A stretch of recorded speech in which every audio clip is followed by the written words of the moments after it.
बिस्मिल्लाहिर्रहमानिर्रहीम। दोस्तों finally PCB की तरफ से ना कोई इक़दाम आया है और तगड़ा और मर्दों वाला उन्होंने डिसीजन लिया है इस वक्त, क्योंकि अब जो है सेंट्रल कॉन्ट्रैक्ट जो है वो सबके सामने आ चुका है और एक कैटेगरी जो थी जिसमें 3 ही तो प्लेयर थे उसकी छुट्टी कर दी गई है। जी हाँ, अच्छा, उनकी तरफ से कहा गया है कि किसी भी प्लेयर को इस साल एक कैटेगरी में शामिल नहीं किया गया, बट असल बात यह है कि एक कैटेगरी की पाकिस्तान क्रिकेट टीम से छुट्टी ही कर दी गई है, क्योंकि कोई भी ऐसा प्लेयर नहीं था उनकी नज़रों में जो ऐसा प्लेयर हो, मतलब जो एक्चुअली डिजर्व करता हो कि एक कैटेगरी में लाया करे।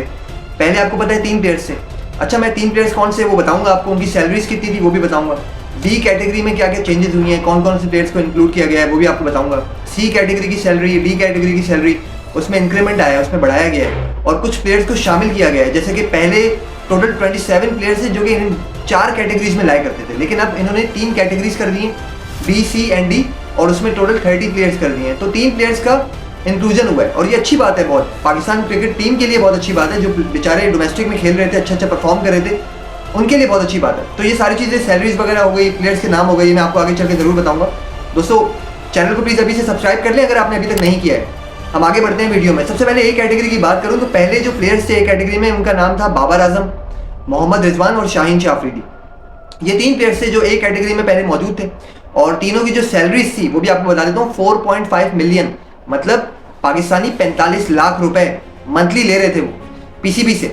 लेकिन अच्छा, इसमें आईसीसी का भी शेयर था, आईसीसी की तरफ से भी शेयर आता था, लेकिन टोटल जो अमाउंट उनको मिलती थी वो इतनी मिलती थी मंथ की, अगर मैं बात करूँ पर मंथ। इसके अलावा जो मैच फीस हो गई और जो मजीद जो परफॉर्मेंसेस पे जो बोनसेस वगैरह मिलते हैं वो अलग हैं। ये सिर्फ मैं पीसीबी की तरफ से जो कॉन्ट्रैक्ट है सिर्फ उसकी बात कर रहा हूँ। तो ये बहुत ही बड़ी अमाउंट है। आप देखिए ना, नॉर्मली आप पाकिस्तान में रहते हैं, आपको पता है कि यहाँ पे पैसा कमाना कोई इतनी आसान बात नहीं है, मेहनत करनी पड़ती है, खून पसीना बहाना पड़ता है। और ऐसे में अगर प्लेयर्स इतनी इतनी बड़ी अमाउंट्स ले रहे हो और उनसे परफॉर्मेंसेज जो है वो खक ना निकल रही हो तो फिर तकलीफ होती है। तो बेशक तकलीफ तो होती है। और अब देखिए, आप परफॉर्मेंसेज नहीं आ रही थी बहुत टाइम से तीनों प्लेयर की तरफ से, तो तीनों को एक कैटेगरी से तो हटा दिया, एक कैटेगरी ही फारिग कर दी। तो ये एक अच्छा इकदाम है, दोबारा से कहूँगा पीसीबी की तरफ से बहुत ही तगड़ा उनकी तरफ से एक डिसीजन आया है।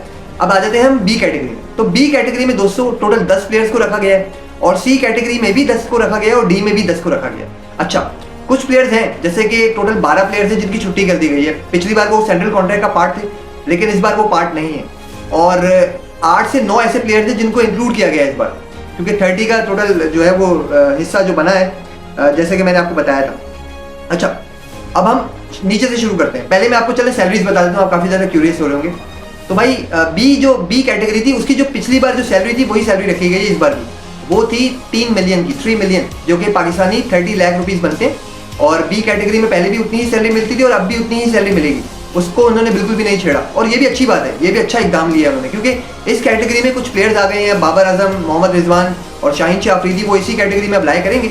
और कुछ प्लेयर्स को और भी इंक्लूड किया गया है, जैसे कि अबरार अहमद है। अबरार अहमद जो है वो मतलब उनको फौकियत दी गई है और वो बी कैटेगरी का इस बार पार्ट बने। और भी कुछ प्लेयर्स हैं, उनके बारे में मैं आपको आगे चल के बताऊंगा।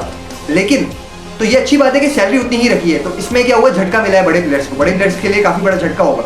और अब होगा कि भाई वो परफॉर्म करें, बेशक परफॉर्म करके दें वो, और फिर अब हो सकता है कि आगे उनकी जो है प्रमोशन हो जाए।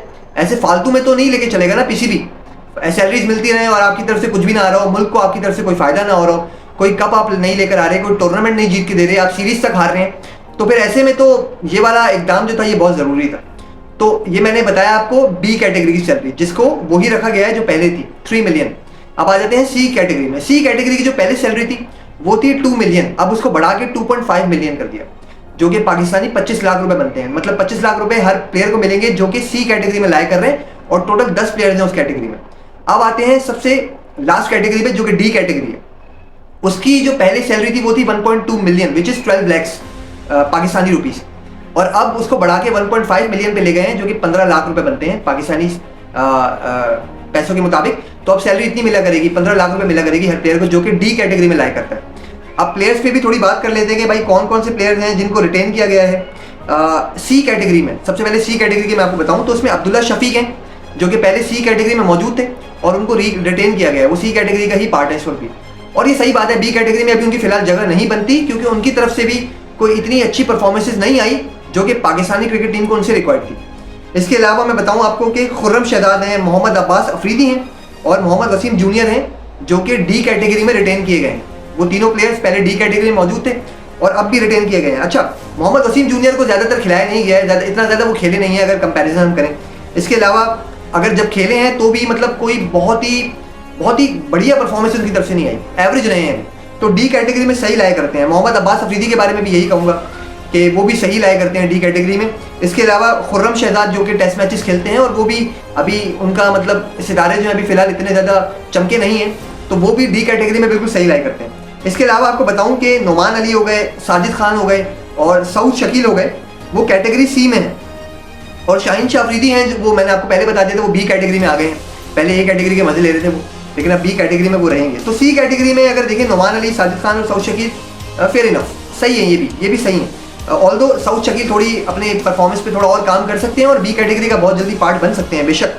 अच्छा, मैंने आपको पहले बताया था कि 8 प्लेयर्स से, टोटल 8 से 9 प्लेयर जो पहले पीसीबी के कॉन्ट्रैक्ट का पार्ट थे, लेकिन इस बार उनको कॉन्ट्रैक्ट नहीं मिला। उनमें कुछ प्लेयर्स के लिए मुझे तकलीफ है, कुछ प्लेयर्स के लिए, बहुत ही चंद प्लेयर हैं।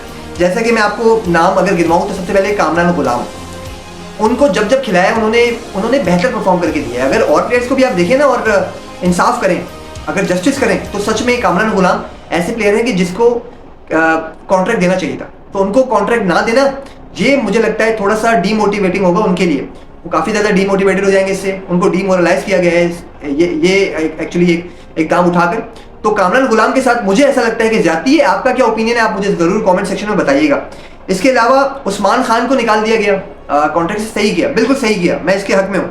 दूसरा मैं कहूँगा मोहम्मद इरफान खान नियाजी, उनके साथ जाती की गई है। उनको पहले कॉन्ट्रैक्ट का पार्ट रखा और इस बार कॉन्ट्रैक्ट से निकाल दिया, तो ये उनके साथ जाती है।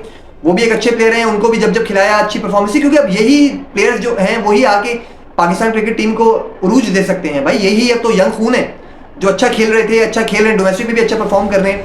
आपने पाकिस्तान ए टीम का कैप्टन भी बना दिया मोहम्मद इरफान खान नियाजी को, और फिर आप जो है वो कॉन्ट्रैक्ट भी नहीं दे रहे, तो ये तो नाइंसाफी होगी इरफान खान नियाजी के साथ। इसके अलावा और जो प्लेयर है मीर हमजा को कॉन्ट्रैक्ट से निकाल दिया, ये भी मुझे अच्छा नहीं लगा बिल्कुल, क्योंकि मीर हमजा को जब आपने टेस्ट क्रिकेट में खिलाया उन्होंने परफॉर्म करके दिया है, बहुत अच्छा खेले हैं वो भी। मतलब बहुत ही कोई आउटस्टैंडिंग परफॉर्मेंस नहीं आई, लेकिन अगर एवरेज प्लेयर्स को आप रख रहे हैं सेंट्रल कॉन्ट्रैक्ट में, तो भाई मीर हमजा का भी फिर बनता था, उनको भी रखना चाहिए था और उनको इस तरह से अप्रिशिएट कर सकते थे आप, और उनकी परफॉर्मेंस में और ज़्यादा निखार आता है इससे। लेकिन ये एक मुझे लगता है कि नाइंसाफ़ी की गई मीर हमजा के साथ भी। इसके अलावा हसीबुल्ला के साथ नाइंसाफ़ी है, आमिर जमाल के साथ नाइंसाफ़ी है। आमिर जमाल के भाई जब से उन्होंने वो जो स्लोगन था ना, हमने इस पर पहले वीडियो बनाई थी कि इमरान खान का जो स्लोगन था गालिबन 820 था शायद, कैदी नंबर 804, सॉरी कैदी नंबर 804, वो जो हेड पे लिखवा लिया था, उसके बाद से तो भाई उनकी तो इन्होंने ना खटिया खड़ी कर दी, हर जगह से निकालते रहे हैं। इस बार उनको कॉन्ट्रैक्ट से भी फारिग कर दिया। तो आमिर जमाल के साथ तो बेचारे के साथ बहुत ज्यादती हुई है और बहुत ही बच्चों वाली हरकत, बहुत ही अनएथिकल और इमोरल मैं कहूँगा पीसीबी ने उनके साथ किया है। जितना आमिर जमाल को लपेटा है सिर्फ एक उस अमल पे, उतना किसी को नहीं लपेटा। तो आमिर जमाल के साथ तो बहुत ही ज्यादती करते हुए आए हैं और अब वो चाह रहे हैं कि आमिर जमाल क्रिकेट खेलना ही छोड़ दें, बेचारे साइड लाइन हो जाए बिल्कुल भी। लेकिन खैर आमिर जमाल को कहूँगा कि भाई आप अच्छा खेलें, आप परफॉर्मेंस देते रहें, आप दरवाजा खटकाते रहें, इंशाल्लाह कभी ना कभी दरवाजा जरूर खुलेगा। और आमिर जमाल एक अच्छे ऑलराउंडर है, एक अच्छे ऑलराउंडर बन सकते हैं आगे पाकिस्तान के लिए, और अभी बहुत बेहतर कर भी रहे हैं। उनके साथ नाइंसाफ़ी, हसीबुल्ला खान के साथ नाइंसाफ़ी है, बेचारे यंग खून है वो कॉन्ट्रैक्ट का पार्ट थे, उनको आपने फालतू में खिलाया ही नहीं पूरे साल और ऐसी कॉन्ट्रैक्ट से निकाल दिया, तो ये बहुत बुरी बात है हसीबुल्ला के साथ। अच्छा, इसके अलावा बी कॉन्ट्रैक्ट में हम आते हैं, तो बी पे बताता हूँ मैं आपके कुछ प्लेयर्स हैं जिनको बी में अब इंक्लूड किया गया है, जैसे कि सलमान अली आगा हो गए, उनकी तरक्की हुई है, वो कैप्टन तो हैं T20 साइड के, लेकिन सी कैटेगरी में वो उनका इंक्लूड होता था पहले, अब उनका इंक्लूजन बी में हो गया, तो उनकी प्रमोशन हुई है। शादाब खान की प्रमोशन हुई है, वो सी से बी में आ गए हैं, वो क्यों हुई है वो मुझे नहीं पता, शायद हो सकता है उनके ताल्लुकात बड़े मजबूत होंगे पीसीबी के साथ में भी, तो इस वजह से शायद उनको प्रमोट किया गया है, वरना परफॉर्मेंसेस तो उनकी तरफ से कोई इतनी लाजवाब नहीं आई कि जिसकी बेस पे आप उनको प्रमोट कर सकते थे। इसके अलावा अबरार अहमद, वो एक अच्छा इंक्लूजन है, उनको सी से बी में लेकर आए, सही अच्छी बात है, लेकिन मैं कहूँगा कि अगर अबरार अहमद को आप ऊपर लेकर आ रहे हैं तो सुफियान मुकीम का क्या कसूर है? उनको आपने चले इस बार सेंट्रल कॉन्ट्रैक्ट दिया तो है, लेकिन उनको भी प्रमोट करते, आप उनको ऊपर लेकर आते, क्योंकि वो मुझे लगता है अबरार अहमद से ज़्यादा अच्छे बॉलर हैं, तो ये एक अच्छी चीज़ हो गई। हारिस रऊफ को आपने जो है प्रमोट किया, सी से बी में लेकर आए, वो भी मुझे समझ नहीं आया, फिलहाल सी में वो सही थे। साइम अयूब को आपने प्रमोट किया, वो सही किया, वो बी में आए, वो अच्छी बात है। सलमान अली आगा का मैं पहले जिक्र कर चुका हूँ, शादाब खान का भी मैं पहले जिक्र कर चुका हूँ। इसके अलावा मैं आपको कुछ अगर अपडेट दे सकूँ दोस्तों, खैर मैं कहता हूँ कि इतनी अपडेट काफ़ी है। सैलरीज वगैरह के बारे में भी मैंने आपको काफ़ी कुछ बता दिया। और मेरी तरफ से काफ़ी ज़्यादा माजरत कि ये वीडियो काफ़ी लेट आ रहा है आपके लिए, क्योंकि एक दिन पहले ही जो है पीसीबी अनाउंस कर चुका था। एक्चुअली हम कराची में रहते हैं और कराची के जो हालात हैं वो आपके सामने सही नहीं है। बिजली के भी इशूज़ हैं, इंटरनेट के भी इशूज़ थे, इस वजह से थोड़ा लेट हो गया। दोस्तों उम्मीद करता हूँ वीडियो आपको पसंद आई होगी, तो काइंडली वीडियो को लाइक कीजिएगा, हमारे चैनल को प्लीज़ सब्सक्राइब कर लें। अपना बहुत ख्याल रखिएगा, नेक्स्ट टाइम मिलेंगे इंशाल्लाह। तब तक के लिए अल्लाह हाफिज़।